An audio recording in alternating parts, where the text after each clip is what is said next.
Take your dreams seriously. Words spoken by our guest, Matt Starr, on another episode of the Get Overit podcast today. Now, a dream is defined as a cherished admiration or ambition.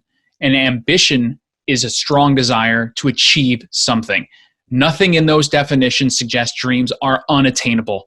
So why has our dreams gotten so entangled with this idea that they are inherently not reachable and so far out of our reach? Our guest today had a passion from day one and a dream to leverage that passion. And sure enough, he realized that dream after a long journey. Your dreams are not impossible. Your dreams are, in fact, attainable, but only if you take them seriously. So what do you say? Enough talk. Let's get over it. All right, so our guest today on the podcast is Matt Starr. Matt Starr is a drummer, singer, producer, career coach, and public speaker. So Matt is an excellent guest to be on the Get Overit podcast with a really cool story that he's going to talk to us about in just a second. As a drummer, Matt has built a reputation for working with some of rock's most influential musicians, including Ace Frehley of Kiss, which is just incredible.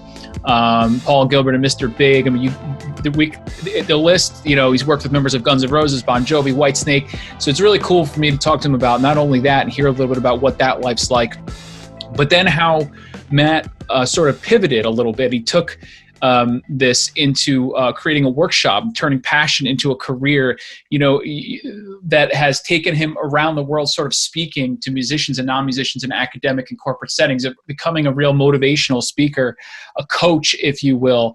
And we're going to talk to Matt about where that came out of this career of being a musician. And we're going to do that right now in the Get Overit podcast. So Matt, welcome to the show. Thanks for having me. So, I always say, like, when I don't, before I tend to interview new people for the show, I don't know them at all. I know of them what I read, right? Or I know of them what I hear. And, the first thing when I talked to Dan Dinsmore, the owner of Overit, that sort of, led me your way, I see you as a musician, and I'm reading about that. But then I also see this as a coach, as a motivational speaker. And a lot of times the two don't go together. So can we start, just introduce yourself, and then I want to start with the musician part and talk about where that started in you when you were young.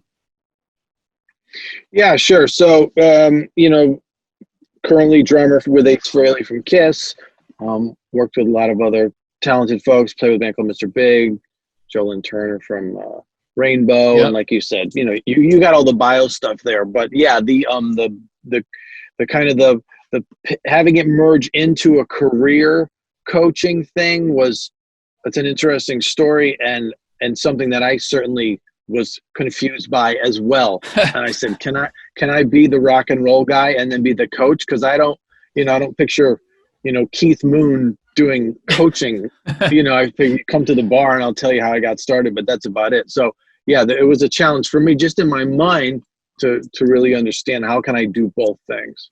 So a lot of kids dream of being a rock star, right? It's one of those things, people like music, they're young and they have this feeling like they want to be in music. They want to be a rock star. Did you have that when you were young? Was it always something that you saw yourself at, or was aspiring to be?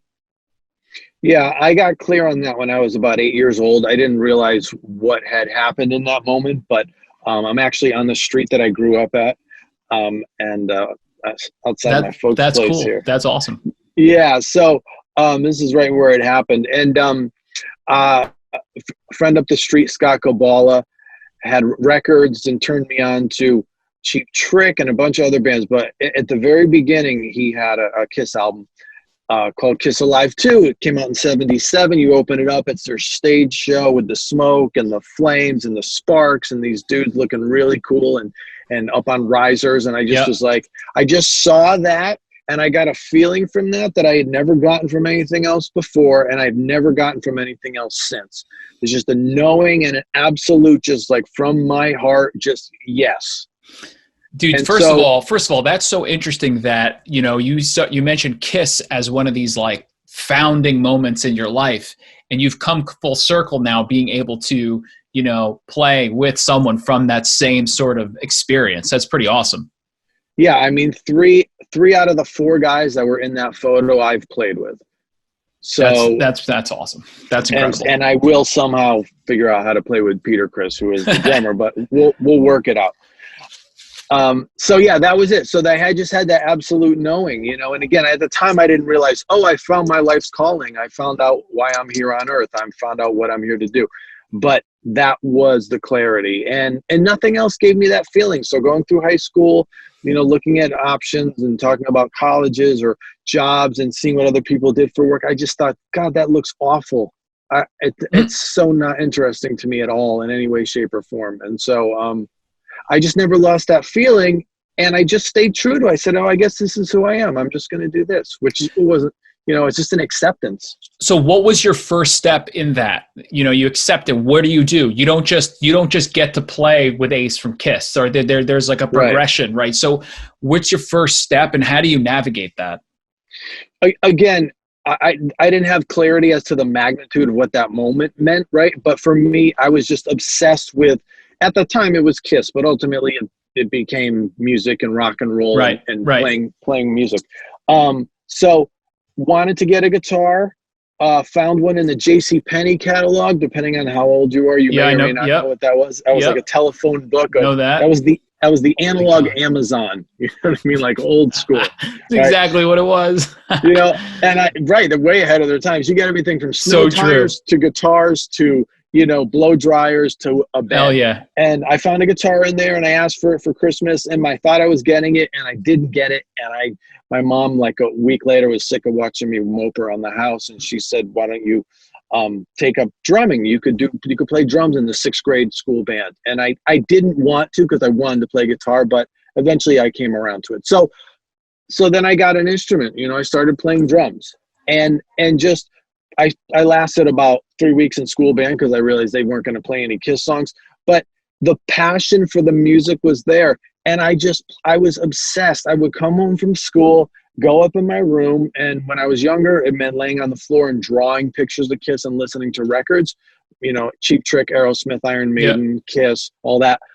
Eventually, once I started playing, it was coming home, running upstairs as fast as I could, playing drums until dinner, have dinner, run out of the kitchen, back upstairs. And you would throw on the tracks and you would play to them? Were you just freestyling? Yeah, that's okay. Yeah, I mean, sometimes I'd mess around and try and do a drum solo thing, but usually I was playing along the records and and again, not realizing this, but I was visualizing. I was imagining I was on stage with Kiss. I was in Kiss. I was in Cheap Trick. I was on stage with Aerosmith, and I would be playing and imagine Joe Perry's over there, and he looks at me, and I'm like, hey, you know, like, I'm just a kid. So the way kids would pretend that they're G.I. Joe or Superman, I was pretending that I was on stage with these rock stars, you know?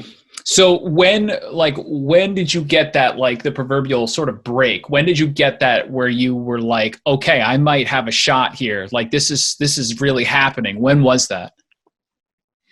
Well, I think just, you know, around 14, just playing out and actually doing it. So we would go to the Hartford Civic Center and we'd see Iron Maiden, Twisted Sister, Dokken, Rat, Kiss, Queensryche, all these hard rock bands, and we were there as fans, but we were also, our band was watching these guys. How did they pace the set? Oh, they did 2 songs before the singer said hi. They didn't do one and stop. They kept the momentum. So we were watching it from so you were like a student. You were like a student of it, really, just like tracking it, like watching it.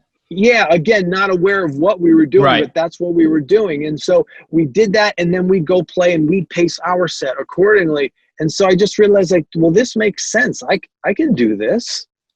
I can, and not in a cocky way, you know, and it was just like, I can do this. I know. So I think that knowing was like the first real step. As far as an actual break, that came, you know, if I'm say I'm 16, that came like over 20 years later, to where I had actually played with somebody, even met somebody that I had listened to growing up. And what was that like? So like the first time where you playing with somebody that you used to listen to, and that must be a pretty awesome feeling. Yeah, it feels, you know, it going to it on your way to the gig or the thing, it feels like, oh my God, wow, that's amazing. But then when you get there, it's about the actual human being you're dealing with. And so all that stuff falls away. I think if you can't let it fall away, you'll never be able to work with people that are famous, because you'll be tripping out that they're famous. You can't be like, oh my God. Yeah, that now you're dealing it, so it's not, Ace Frehley, when you meet him, it's like, hi Ace. So it's me and this guy Ace, and we're talking about whatever. So it was a band called Bang Tango, which was an late 80s band. And used to see them play, was a fan, and then, early 2000s, whatever, got an opportunity to play with them, to play with Joe. And Joe was the only remaining guy, the singer.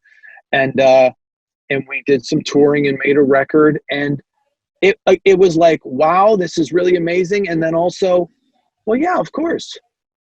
Again, not in an arrogant way, but just like, yeah, because to you, it's what you do. It was an inevitability almost, right? Like that's the way your mindset was.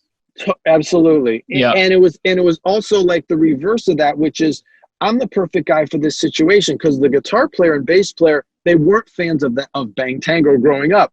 So they were trying to learn the songs, and they're not technically complicated, but they just had some quirky things, and they were like, this music is so weird. And I'm like, makes perfect sense to me. And I'm like, oh, you know what? This is my dream, but I'm also perfect for this guy, because I know this singer. Right. And I know what he's going to do, and I know how he sings, and I know how his drummer used to play.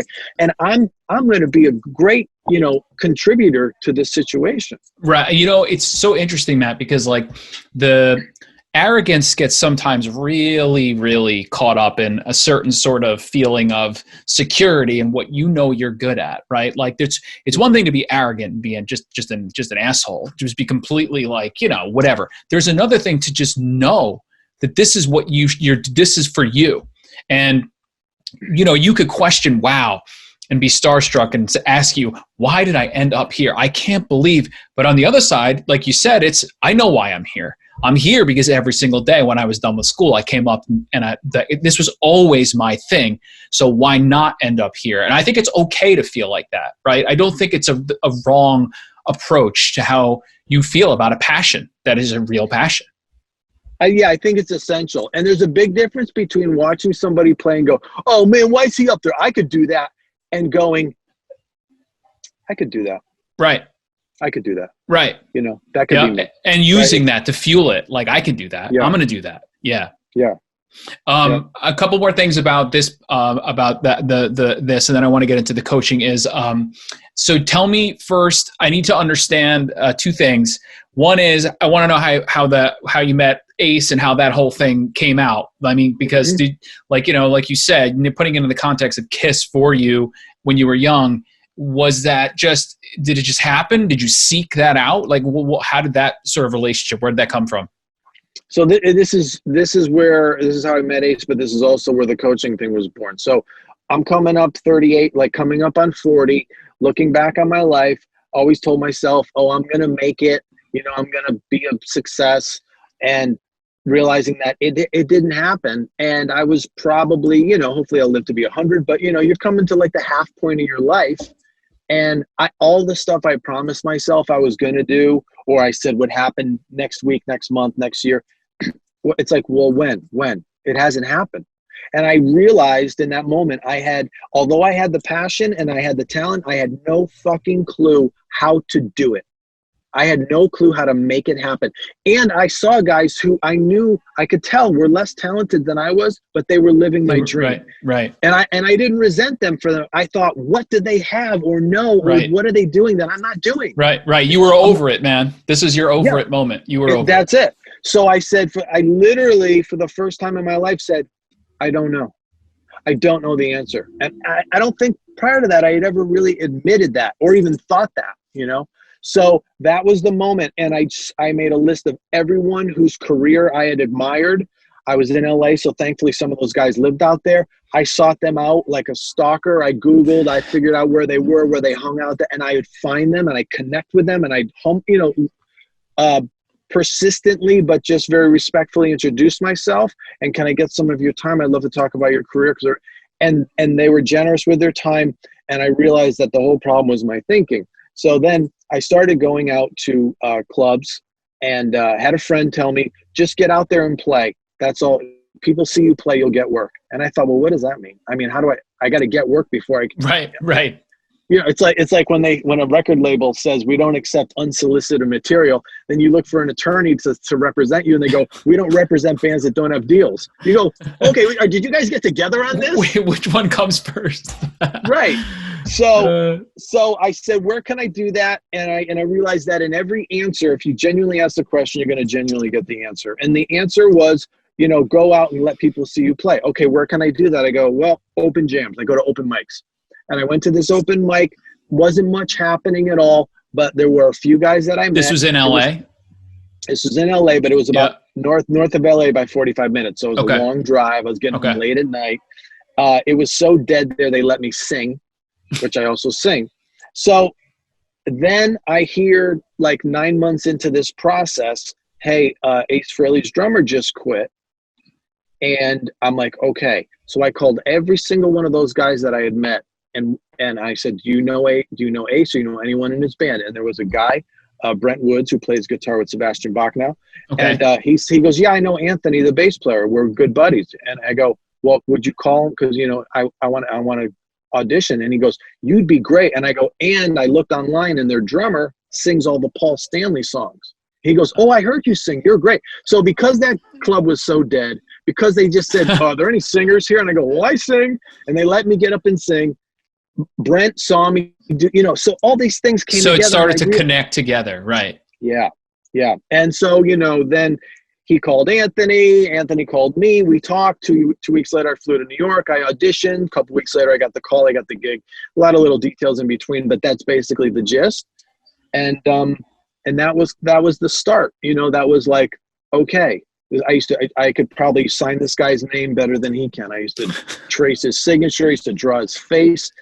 And now does he know that now? I mean, does he know your, like, what that band, what they meant to you? Does he know that now? Like, once you've had once it wasn't as creepy and you weren't like, now you kind of know him. Did you ever tell him the extent of that at all, or no? No, and not to him. To Paul Stanley, I've shared more of that with. But I think the fact that Ace could play like two notes of any Kiss song, and I'm like right on top of it. Like if we're at rehearsal and he's just goofing around, I'm like right there. So he's got to realize that, okay, this guy knows my stuff, you know? That's an awesome story. I'm just trying to think where I want to go. I have so many questions. All right, let's do this. Let's talk a little bit about the coaching, because here now that seems like a pretty sweet gig, right? Like you finally you doing what you do. You knew you'd get somewhere there. The pieces came together for you. And so you're then what? You think, I want to try to help other people get to the same place? Is that the transition? What brings the coaching into your mind? It was two things. So one, I appeared on the scene out of nowhere and was like, hi, I'm Matt Starr, the drummer. Now, prior to this, I was singing, and that's another piece of it, but I had been singing for years. So anyone who knew me as a singer. So I had to really go out and reintroduce myself. So I connected with all these drummers, and then after that, I got the Ace gig, and then I started playing with, I started getting gigs with different guys like, Doug Aldrich, who was with Whitesnake at the time, and played with Phil X, who plays with Bon Jovi. So I started getting like, quote unquote, all the gigs in town. And so then all these guys that I had reached out to originally, I was getting more work than them. So they started coming to me and going, I had never heard of you 9 months ago. And what are you doing, man? Like, you're taking all these fucking gigs. What's going on? And what are you doing? And rather than kind of just go, well, I'm just lucky. I stopped and thought, like, what am I doing? Because for 38 years, I had all the passion, all the talent, but it wasn't working. What did change? And I was able to articulate that. And then as a drummer, we end up usually doing drum clinics where you'll be on tour and you'll, at a local music store, you'll do like an hour and a half, you'll play, and then drummers will ask questions. And they were mostly, and the ones that I was mostly interested in were the business questions. How did you get the gig? But they weren't asking for a rock and roll story. They were actually asking me, how can I get a gig like that? Right. So I guess, that's what I want to ask you. So like when you're coaching, is it specifically geared to the industry, or is it more just a coaching in getting yourself to follow what that passion is and getting to the next level? Is it a combination, or is it only within the industry? No, I realized, it's kind of like a 1, 2, 3, like, okay, this isn't just for drummers. Right. This isn't just for musicians. This is just for anyone who is here. You know, they're in point A, they want to get to point B. The next level is usually like a phrase that gets used a lot. So whether that's in a personal part of their lives or their career, it's the reason that they can't get to that next level, there's a block, right? So I say, you know, you feel like you're coming up against a glass wall, right? And all the stuff you want is on the other side of that wall, and all the people that have achieved it are on the other side of the wall, and you just can't get through the wall. Well, if something's actually in front of you, you can see it. But if it's inside you, you can't see it. And that's what the block is. So then, you know, we have situations where, you know, people feel like they're procrastinators, or they're bad with time, or they're disorganized, or they're not motivated, and they get on themselves for all those things. But those are just symptoms of the block. So focusing on any of that, that's not the truth about people. It's that they've got a block, and the symptoms come up, and they start focusing on the symptoms. But that's like, oh, there's a burning piece of wood in my front yard. I got to put the wood out. Okay, your whole house is on fire. That's really the problem. Or you're going to focus on all these little tiny pieces of wood in your yard. So once I just kept stepping back. What's the bigger picture? That is the crux of what I came down to. So, you know, part of my job is holding people accountable. Part of it is walking through a process with them that I've been through a ton of times myself and done with other people. And then the other part is just being a witness, you know, like to just acknowledge, yeah, you're going through this and you're frustrated. You should be frustrated. You have a dream and you're not able to live it. That's frustrating. You're normal. Right. You know? If you're not frustrated, you don't want it that much, clearly, right? Because it wouldn't bother you. Yeah. What is the format that because, you know, I know a lot of coaching and these things are different. Is it like one-on-ones? Do you do group settings? Like how does it look? Is it both? Yeah, it is both. You know, so when I'm traveling, I'm doing workshops, and that's like either at a school, or a business will hire me to come in and do it with their employees. Yeah. So that's one of the formats. And also, and especially lately in the last year, it's been one-on-one. You know, so I have either like straight up coaching packages, or I also have a couple different 8-week programs, and then there's coaching that goes with that. And I find that that's the most greatest amount of progress, where someone's self-motivated to do the work, but then we have those weekly sessions to keep things moving forward. We're talking with Matt Starr, 2 R's, mattstarrcoaching.com, musician, coach, motivational speaker.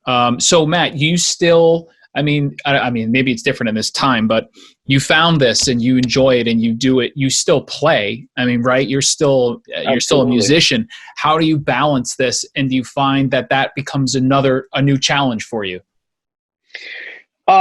For the most part, no, unless I'm in Europe or overseas and I'm trying to coordinate coaching sessions. So no, I found that it's been like great just like logistical things, really, is what you're saying.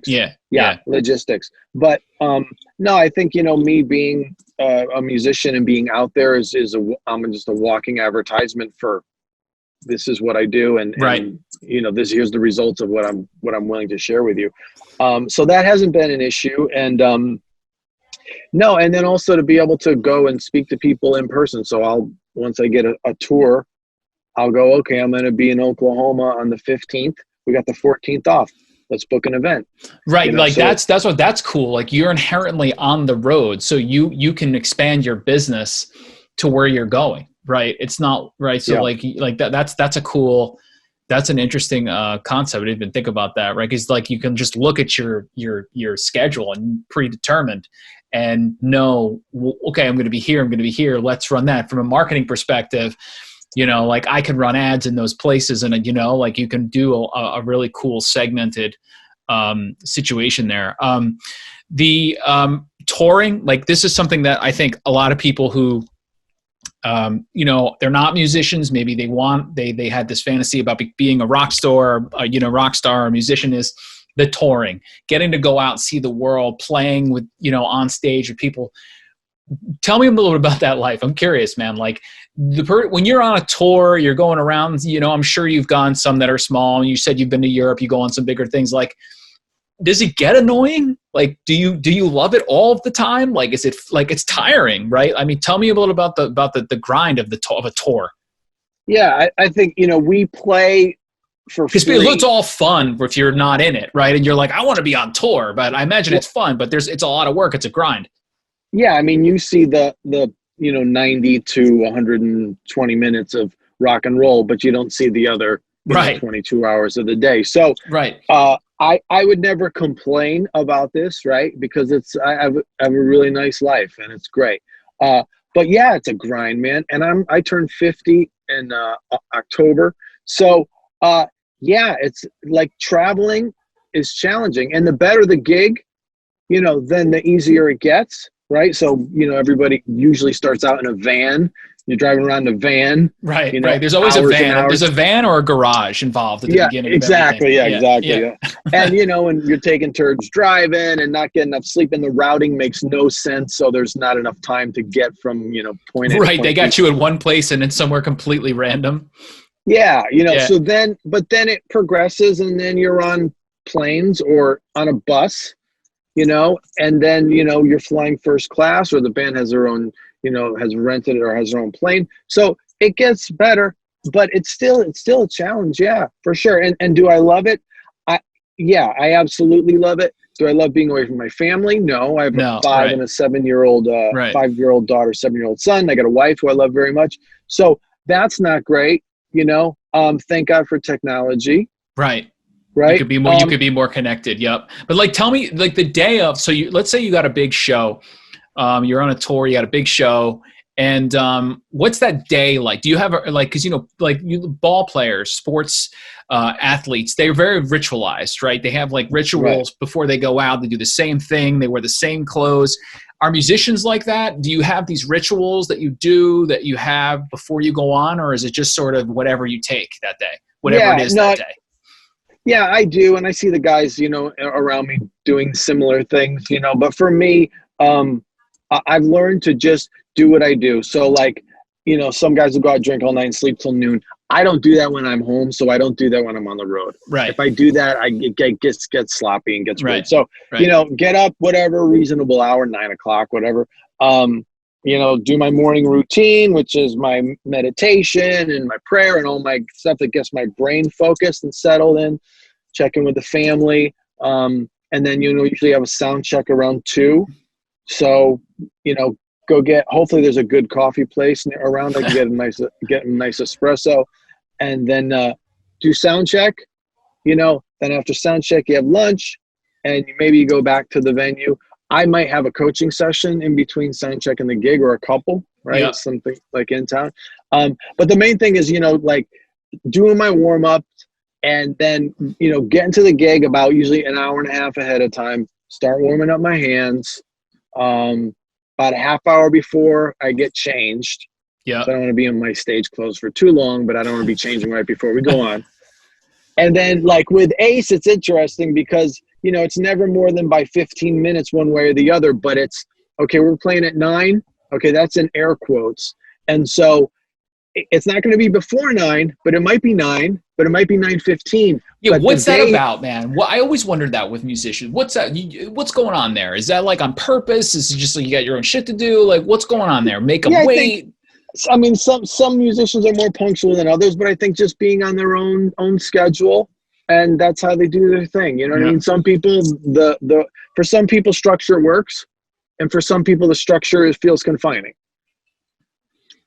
So that's kind of the deal. For me, structure works, even though I would think that I would not like the structure. Me too. But, so anyway, but I got my thing because I have my Swedish snooze that I pop under my lip here. But it's like, if it's like 15 minutes before, that little buzz will happen too soon. So it's like 5 minutes before. So I just got to time it, because the way it goes is we're in the dressing room, Ace doesn't show up, and then he has an intro piece of music that starts with a church bell. So we're talking. I was like, we're like, and you're like, it's done. Let's go. That means he pulled up, and they go, okay, he's here.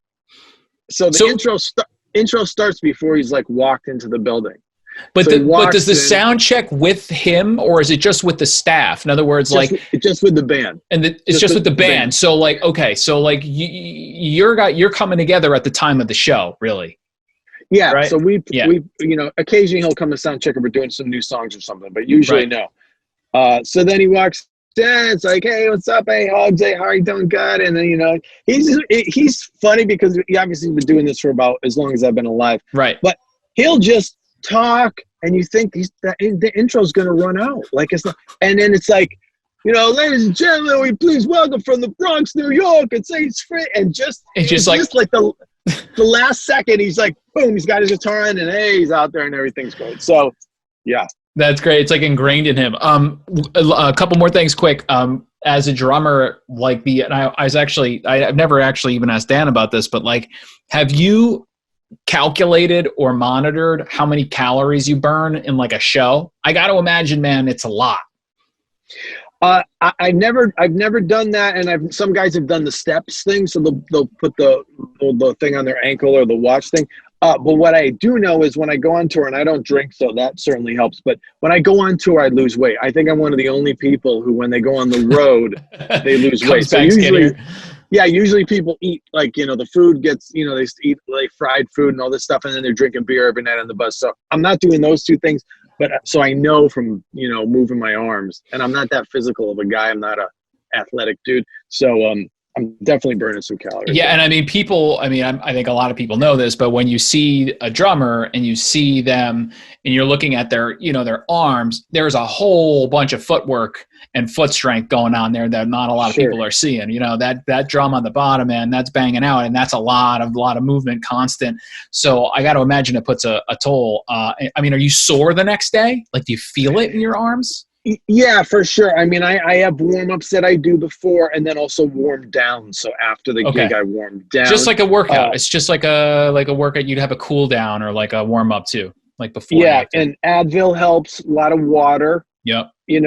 And I don't know if cigars help or not, but I try to have one after a show each night. That's not medically proven. It's ritualistic maybe, and it's calming, right? That's what it is. Last thing I want to ask you is Dan Dinsmore is the founder of Overit. Where did you guys cross paths? Just more of my own personal question. Like, did you just know him because he's another drummer? Like, where did you guys cross?